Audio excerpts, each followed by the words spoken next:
Hello, Charles Van Morgan. I'd like to be the next governor of the state of Tennessee in 2022. When I was born, when my mother was carrying me, she lived in Chattanooga, Tennessee, and the closest hospital was in Fort Oglethorpe. So I was born in Fort Oglethorpe, although I've been a lifelong Tennessee resident. My birth certificate says Chattanooga. Before I was 2 years old, my dad was killed in a car accident. He was a very honorable man. He served in the National Guard and was given an honorable discharge. And his brother said he was the type of man to give him the shirt off his back. I was raised when my mother moved to South Knoxville, one of the poorest parts of Knoxville, Tennessee. So I never had a silver spoon.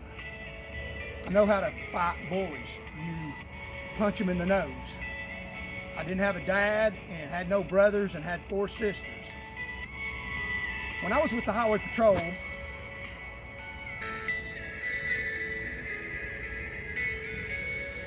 I ended up having to shoot at someone to protect my life when a motorcycle was coming at me. I had no choice.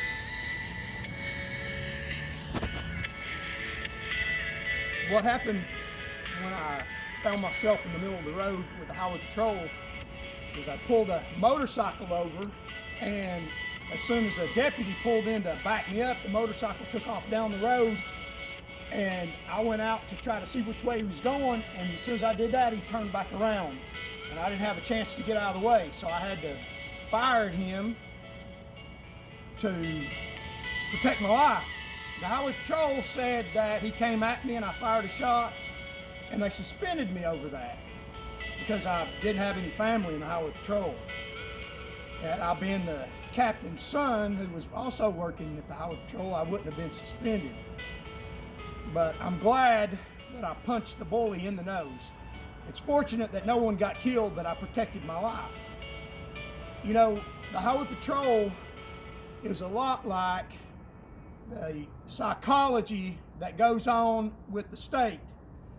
They make you think that they're going to take care of you if you go along with the status quo.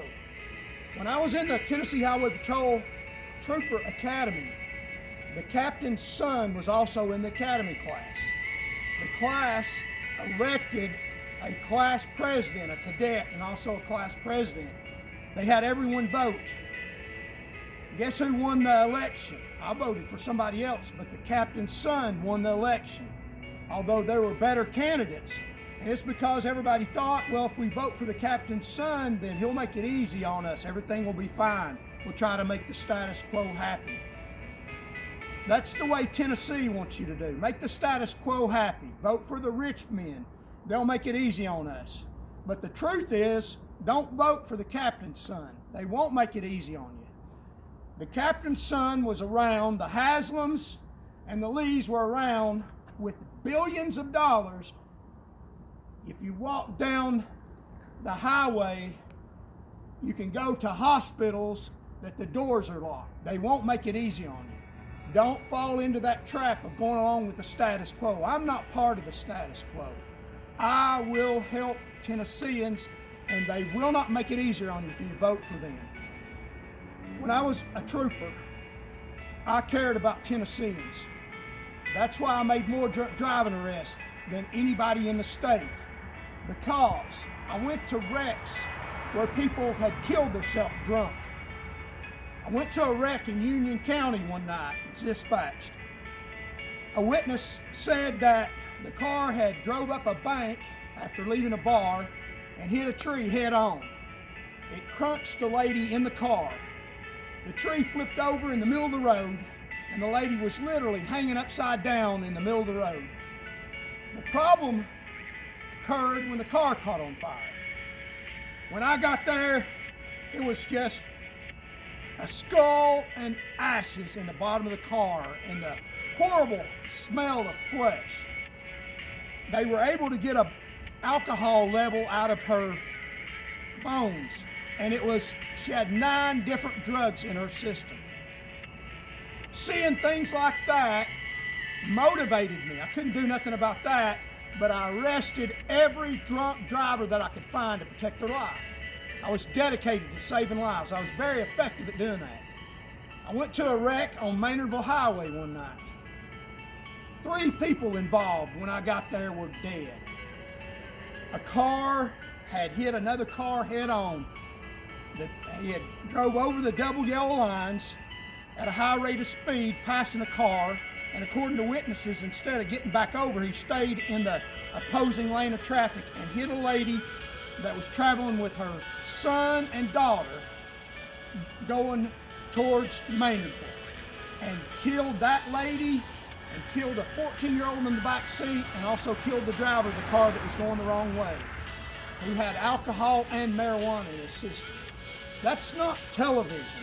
That's not reading about in the paper and being sad about it. That's walking up on the scene and seeing this. And what impressed on my mind is this is so very sad. I cannot save this 14-year-old. But what I can do is every legal means I can try to find the drunk drivers, and for their own safety, put them in jail to protect them and other people. And that's what I did. When I was wrongly fired with the Highway Patrol, the fatality rate went up over 1,000 because of lies and criminal offenses that the Highway Patrol committed. Just like then, the Highway Patrol had good law enforcement training. Part of law enforcement training is to never stop, never quit. I was protecting you then, and I haven't quit protecting you now, and I won't quit. I appreciate your vote. Remember the acronym VOTE. For Charles Van Morgan, remember the acronym VOTE. Charles Van Morgan. VOTE. Van of Tennessee elect. Governor of 2022.